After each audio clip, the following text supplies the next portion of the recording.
اگر میاں بیوی کا گزر بسر مشکل ہو جائے تو وہ علیحدگی اختیار کر سکتے ہیں، لیکن والدین اور خصوصاً والد اور بچوں کا گزارا مشکل ہو جائے تو کیا کیا جا سکتا ہے؟ جبکہ والدین خود غلطی پر بھی ہوں، اگر بچے خاموشی اختیار کریں تو وہ یہ خیال کریں کہ تم مجھے بیوقوف سمجھتے ہو۔ اگر مکالمہ کیا جائے تو اس کا نتیجہ اچھا نہیں ہوتا، ایسی صورت میں کیا کرنا چاہیے؟ آگے بھی کچھ سوالات ہیں، پہلے میں اس پر کچھ گفتگو کر لیتا ہوں۔ دیکھیے بات یہ ہے کہ یہ مشکل اس وقت بہت سے لوگوں کو پیش آ رہی ہے۔ اس مشکل کے پیش آنے کی وجہ ہمارے ہاں تربیت کا انتہائی ناقص ہونا ہے۔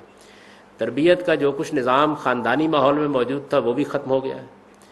تربیت کے جو مواقع اساتذہ کی طرف سے ملتے تھے وہ بھی تعلیم کے کاروبار ہو جانے کے بعد ختم ہوتے جا رہے ہیں۔ وہ اساتذہ اب نہیں رہے جو کبھی ہوا کرتے تھے، اور یہی معاملہ اس کے بعد بحیثیت مجموعی پوری سوسائٹی کا بھی ہے۔ تو ہمارے یہاں واقعتاً یہ بات ہے کہ والدین بھی، یعنی اگرچہ اللہ نے ان کا بڑا حق قائم کیا ہے اور اللہ کے بعد سب سے بڑا حق ہے، لیکن نہایت غلط رویے اختیار کرتے ہیں بعض اوقات۔ یعنی ان کی باتوں میں، ان کے مطالبات میں کوئی عقل علم نام کی چیز نہیں ہوتی، بارہا ایسا معلوم ہوتا ہے۔ تو اس طرح کی صورتحال پیش آ جاتی ہے، اس میں کوئی شک نہیں۔ بہرحال یہ جو آپ نے مشکل بیان کی ہے وہ مشکل بھی آتی ہے، خاموش رہیے تب بھی جان نہیں چھوٹتی۔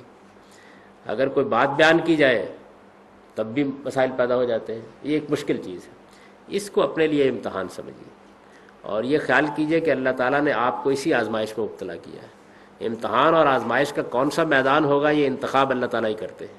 اگر کسی شخص کو والدین کی طرف سے پیش آ گئی ہے تو اس کو بھی بہت سلیقے کے ساتھ یہ عزم کر لینا چاہیے کہ مجھے اس میں کامیاب ہونا ہے۔ کامیابی کے لیے یہ ہے کہ آپ ایک تو بہت صبر سے کام لیں، جتنی بات کرنی ضروری ہو اتنی بات کریں، بیجا بحث سے گریز کریں، جو بات نہیں ماننے کی ہے اس کے بارے میں شائستگی سے بتا دیں کہ یہ ماننا ممکن نہیں ہے، اور بس خاموشی اختیار کر لیں۔ خاموشی پر اگر کوئی رد عمل ہوتا ہے تو اس کو بھی خاموشی سے برداشت کر لیں، اور اپنی طرف سے کوئی زیادتی، کوئی بے ادبی، کوئی بدتمیزی ہرگز نہ کریں، اس لیے کہ آپ ایک بڑے امتحان سے گزر رہے ہیں، اور اس میں اللہ تعالیٰ سے دعا بھی کرتے رہیں کہ وہ آپ کو کامیابی عطا کرے۔ انسان کے اندر اگر مذہب نے اخلاقی تبدیلی نہیں کی تو کچھ نہیں کیا۔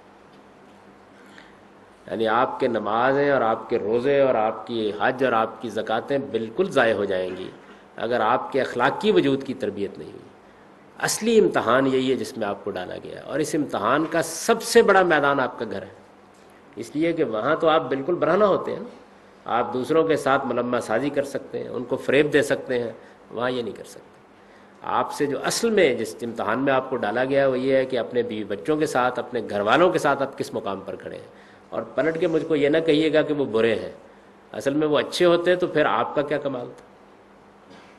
آپ کا کمال تو یہی ہے کہ بروں کے ساتھ اچھے بن کے دکھائیے، جو قرآن نے کہا ہے کہ ادفع باللتی ہے احسن، یعنی آپ برائی کا جواب بھی بھلائی سے دیں۔ آپ کو اللہ تعالیٰ نے اگر باپ کے مقام پر رکھا ہے تو اپنے مرتبے کو پہچانیے۔ قرآن مجید ایسے موقعوں پر کہتا ہے لا تنسبوا الفضل بینکم، یعنی اپنی اس فضیلت کو مت بھولو جو اللہ نے تم کو دی ہے، باپ کی جگہ پر رکھا ہے۔ تو باپ تو سراپا شفقت ہستی ہوتی ہے، سراپا محبت ہستی ہوتی ہے۔